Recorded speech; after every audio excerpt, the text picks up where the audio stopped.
Jano Aguilar, congrats sa Ginebra. Ay, sa Gilas. Ayun na naman tayo paano guys, natatawa ako ganyan yan tayo Pagka panalo Gilas, yeah, go Gilas. Pagkatalo, palitan na yun. Pagpibilang kayo. Ngayon, yeah. Alam niyo po, ang tunay na pan, matalo't manalo sa hirap, okay? Sa pagkatalo, panalo, ginhawa, nandyan nakasuporta, no? Di porket natalo lang, porta na yan. Mga ganyang mga klase ng trade. Tanggalin nyo po yan sa mga sarili nyo.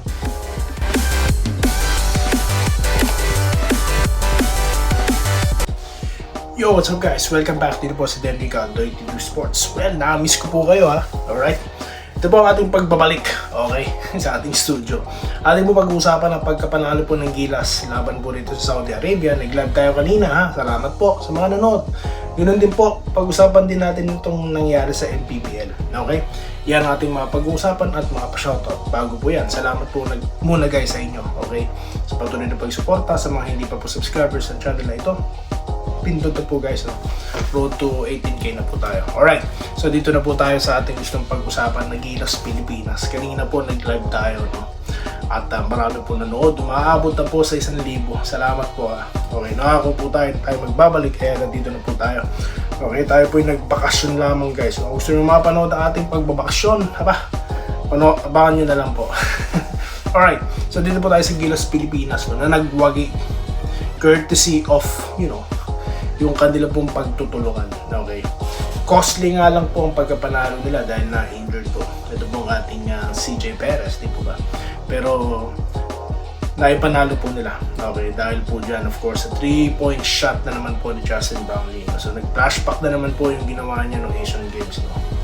So, paano po ba yan guys? Ang balita ko, old Ginebra play daw po yung ginamit. Nasa na naman po ang mga bashers dyan, na nagsasabi palitan na daw po si Coach Tim Cone dahil outdated na raw po yung mga play. Old Barangay Ginebra play daw po, di umanong ginamit no? Let Justin decide, gano'n. So yan po ang naging istorya. Okay, at of course si Papa Dwight din, nakita niyo naman po shooting 3-point shot na ito ni Papa Dwight, dahilan upang umabot tayo ng tawag dito, overtime at maipanalo nga po, naipanalo ng Gilas kanina. So congratulations po.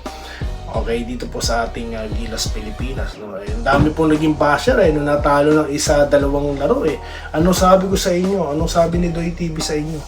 Relax lang kayo, diba? Ako yung isang nagsasalita dito niyan. Yung iba, batikos, kagagaling ngayon, hindi kasama kayo nagdidiwang, Pero hindi pa po tapos ang boxing. Bakit? Hindi naman po kalakasan ng kalaban. Australia lang. Ang naalala ko po, kapag Australia makakalaban, yung nangyari po noon sa naalala niyo po ba yun, Na segue po muna tayo rito, Pupunta na kasi tayo dito sa usapang MPBL, Na ito po, ito po yung sinasabi natin dito na na nagiging sakitan po talaga ngayon ng basketball, Panahon na po, para po sawatahin, tapusin na po yung mga pananakit na yan, Wala pong puwang, Ano po bang nangyari diyan? Sino po ba ang involved diyan? Ito po, yung Sorella, na ng Jombag, okay, dito kay Tipayan, okay. Alright. So taga Gensan Warriors po ang naglalaban dyan at ang Mindoro Tamaraws. Okay. So yun nga po ang nangyari. Kitang-kita naman po sa camera, di po ba? So dahil po dyan, meron po siyang lifetime ban at 200,000 fine. Para pong kulang yan. Para sa akin, kasi po, alam nyo, parang nangyayari na to sa basketball, itong mga tirahan na to, Pero yung po talagang patatamaan mo yung mukha, guys. Hindi na po yan mismo basketball na balyahan, hindi talaga pong intentional para sa akin, no? Para sa akin po, the way I interpret. Kasi guys, pag napanood po yan ng mga bata, no? At wala pong malupit na sanction, mauulit lang din po yan, no? Mauulit at mauulit po yan. Kaya para po sa akin, no, bukod po sa lifetime ban, no, tinanggalan din nata siya ng lisensya sa GAP, di po ba? May fine pantuan. Para sa akin, dapat po mag-impose na, no, ng criminal liability dahil assaulting po yan. No, para na po hindi na po yan tularan ng kahit sinong manlalaro. No? Out of hand na po masyado yung mga ganyang klase ng sitwasyon. We're supposed to play basketball for fun. That's sports, no? Hindi po yan fist fight. Di po ba? So, di po ako pabor sa mga ganyang klase. No, lahat naman kinondemn na po yan, ganyang action na yan. Pero para sa akin, nakukulangan pa po ako, si Doy TV, sa sanction, no? So, yun lamang po, no? Para po maging po ito, maging tanda, no? Or maging po ito, warning, no, sa mga player na gagawa po ng ganyan. 'Di ba? Ang sagwa po tignan. Okay? So, yun lamang po ang aking reaction diyan at aking suggestion, no? Para po ang larong basketball na mahal po natin ma-protectionan po natin, guys. Okay? So, yun lamang po nung aking gustong sabihin sa inyo tungkol dyan. Okay, balik na po tayo sa Gilas. Good news naman po tayo. Kasi na-high blood pag nababasa ko.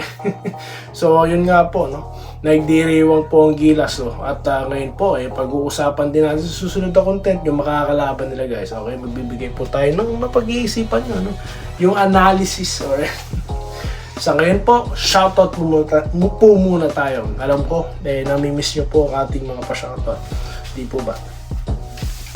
Dito na po tayo sa inyo pong mga komentaryo dito kay Sir Joseph Pineda na nag-good day, late watching po. Pasensya na, hindi ko napanood live mo kasi need ko na matulog.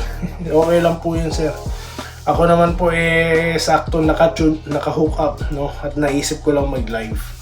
Salamat po sa mga nanood. Si Ma'am Irene Kilya, shoutout po sa inyo, ma'am. Ayan, maraming salamat. Si Andresito Alantason, no? Shoutout po sa inyo. Andres Ladicapter, ayan. Baba, ngayon lang ulit po kayo nag-comment, sir, Ma'am Minerva Java, hello po, sir. Doy TV, congratulations sa ating Gilas Pilipinas. Galing talaga ni Justin Pinoy Brownlee. Yes po, salamat po. John Robert Manyaman, boss, sana manood ka sa One Sports Live. Dito ako nanood sa bahay lang, 12 midnight. Ano po ba yan? Pwede po ba sa mobile yan? Pwede po ba yan, sir? Pa-comment na lang po ulit. Sino ang panalo, sir Doy? Gilas po.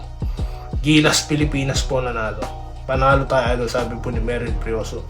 Wenceslao po na nag-good morning, no? Okay. Sa lakaran kayo ngayon. Opo, gumagala na naman po. Ito si Doy TV, no? Meron po tayong mga pinuntahang mga lugar. Ipopost ko po dito sa ating Facebook at YouTube, no? Kung gusto nyo lang panoorin, kung trip nyo lang. Ang mga gala-gala po ni Doy TV, Okay. Juvencio Corlet, sulit ang panood ng live, idol. Masarap patulog kahit sa umaga. Good job, Noivy Brown. Galing, talaga yun po yung maganda. No hesitation, tira na po. Huwag na yung mga pasa-pasa, no? Pag hawak na yung bola, itira na. Dahil dyan lang po nasisira yung momentum, Dyan lang po nagkakaroon ng turnover, kapag hesitation. Diba, hawak mo na bola, libre ka na, papasa mo ba, Si Justin talaga hindi. Titira ko to, no? Akin to, parang ganon, di ba? Ramil Raimundo, good evening, kabayan Doy. Congratulations sa ating Gilas. Salamat po. Ganda ng forma mo dyan, boss. Jason Tuto. Opo, no? Wala. Lang po. Simpleng bihis lang po, no? Ito po, dito tayo. Kay Edwin Transporte, nag-good day. Idol, congrats sa Gilas Pilipinas. Galing ni Justin Pinoy, Noivy Brownlee. Good luck, guys. Okay, panalo daw po. Sabi ni Melanie Bona. Salamat po, ma'am. Okay, salamat po. Enrique Rivero, nag-good AM. Okay, win na Gilas. Gerald Castillo, ganun din po. Game saver talaga si JB, doing what he always do best, alright. Robert Kayagab, na nagpo-congratulations, no? Okay, quarterfinals na po tayo. Congratulations, guys. Romel Gonzaga, panalo po, bossing Gilas. Congrats, Gilas. Bernard Jano Aguilar, congrats sa Inebra. Ay, si Gilas. Ayun na naman tayo eh. Paano guys, natatawa ako eh. Ganyan eh. Yan tayo eh. Pagka panalo Gilas, yeah, go Gilas. Pagka talo palitan na yun.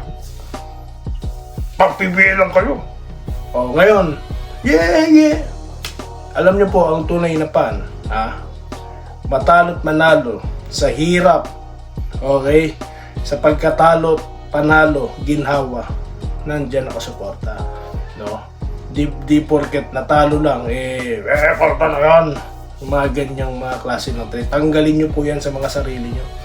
Okay? Kung patuloy po kayo nanonood ng Doy TV, mga susubaybayan nyo po kung paano natin pinakbakan yung mga nagmamagaling dyan, no? Na kung sino-sino, fans daw po sila, no? Fans lang pag nananalo, pag talo, batikos, kala nyo mas magaling. Okay, nalutante sa bida. Good day Doy TV, congrats sa ating lahat. Medyo tumagilid tayo doon. Actually, habang pinapanood ko, natatawa na ako. Iniisip ko na yung sasabihin na naman ng mga basher, no? Kasi syempre, depensahan na naman natin yung Gilas sa mga sa mga basher na to na walang wala na lang sasabihin pag natatalo kundi puro batikos pero hindi kaya nung nanalo po yung Ginebra ito tatawanan ko kayo. Winner daw po, sabi ni Melanie Bona. Salamat po ma'am. Ramil Gonzaga, nahuli po ata kayo boss, overtime po panalo po Gilas, no? Opo. Naka-hook-in lang ako dun kay Sports Banda. Natatawa ako dun sinasagot niya yun. Gagayahin ko ang mga sinasabi niya minsan. Binabash siya No? Ikukwento ko yan sa susunod na content. Natutuwa po ako kaya sabi ko makapag-live nga rin. No? Okay, hindi tayo Gerald Castillo ulit. Salamat po ma'am. Salamat po sa inyo sir. Okay, Minerva Jaba, gising pa rin at nanonood sa inyo ngayon. Salamat po kay Ma'am Minerva Jaba, mabuhay po kayo. Vincent Nabam, salamat po. Robert Quijano, salamat po. Bobby Payawal, Bobby Kabading, ayan, salamat sa inyo. Congrats daw, binuhat daw po ni Justin Pinoy at si KQ. Yan na po yung sinasabi natin, no? Yung mga, nako po, di ba? Yung mga kung ano pinagsasabi na naman kay KQ about NBA, ayan na po. No, kung di kayo naniniwala na pang NBA caliber yan, bahala kayo. No? Nagkataon lang po talaga na sobrang dami na ng player sa buong mundo. No? Pero mga player na Pilipino, ginagawang import na po sa ibang bansa. Ganyan po ka-world class tayo. No? Kaya yung mga talangka dyan, magsitigil na kayo. Alright, so yun lamang po at maraming salamat sa inyo lahat. Pagkikita-kita po tayo sa susunod na video content dito lamang po sa ating channel, Dendrica Doy TV Sports. Namiss ko po kayo guys. Maraming salamat po sa inyong patuloy na panonood. Salamat po sa panonood. Subscribe na para sa mga susunod na basketball at boxing videos.